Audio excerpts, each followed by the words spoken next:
Hello, everyone. Raise your hand if you would like to die broke. Anyone? Some people say yes, some people say no. But the answer really isn't important. As a fourth-generation Washingtonian, I know firsthand that not everyone has the opportunity to make that choice. But we'll get to that in a second. For now, raise your hand if you've read the Iliad. Well, it happens to be my favorite book. Many people read this book as a part of their English class to be able to get through high school and to be able to graduate, but I really believe that people miss one of the most important life lessons that has ever been depicted in literature. Let's start with the fact that the Troy walls were not able to be penetrated. For hundreds of years, people tried to get past these walls. They tried throwing things at it. They tried climbing over it. But for whatever reason, they just could not get through these walls. If you were to take down Troy, you some type of way had to figure out how you were going to get inside of these walls. On the other side, you had the enemies.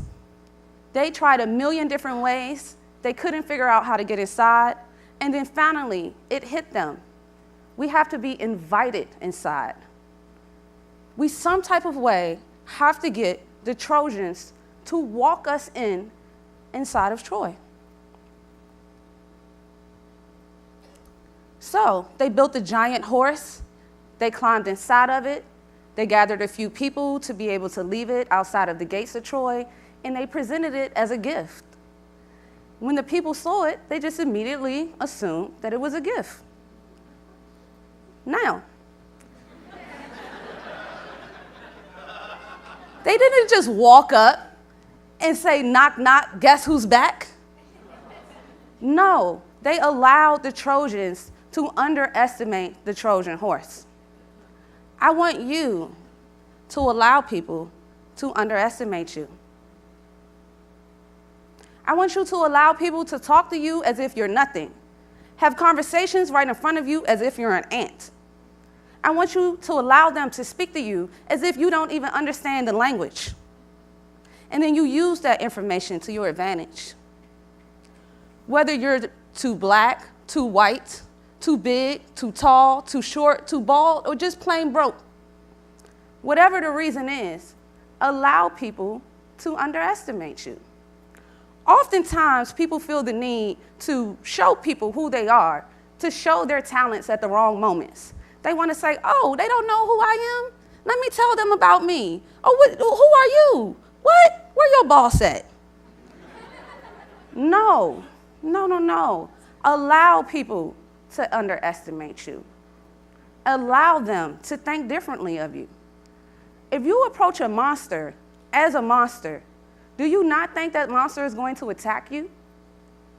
But if you approach a monster as an ant, they say no threat here. Come on in.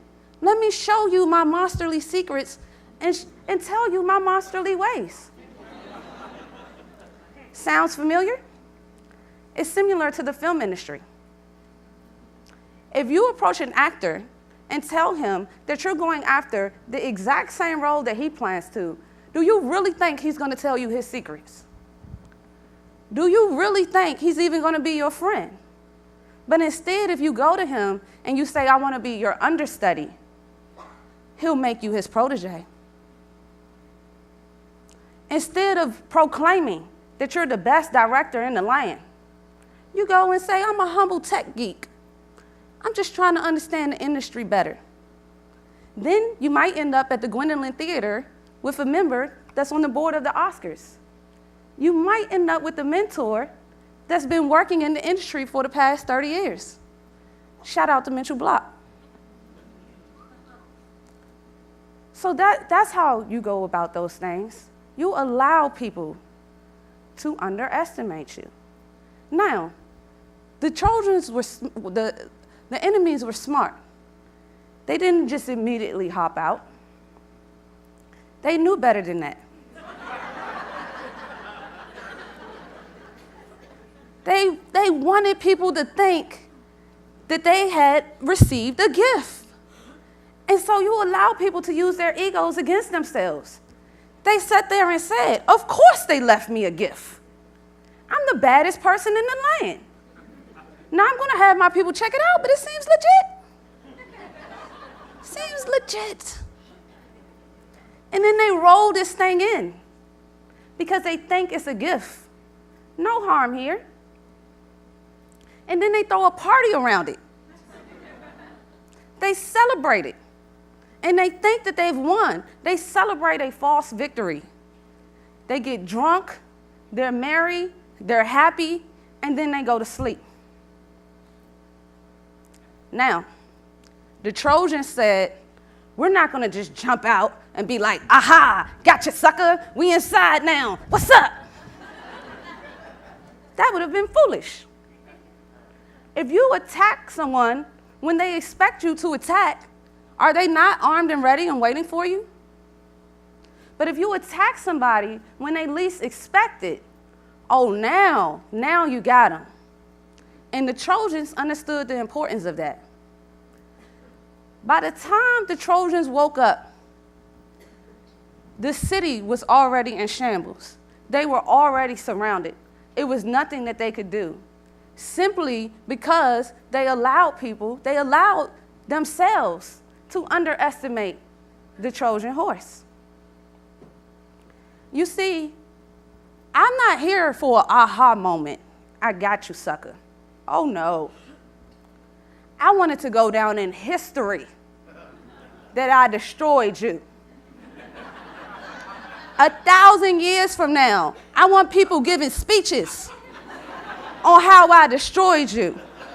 I want murals to be painted about how I destroyed you. I want museums to be erected so when people visit from other countries, they come to see the ruins of how I destroyed you. That's how I like to win.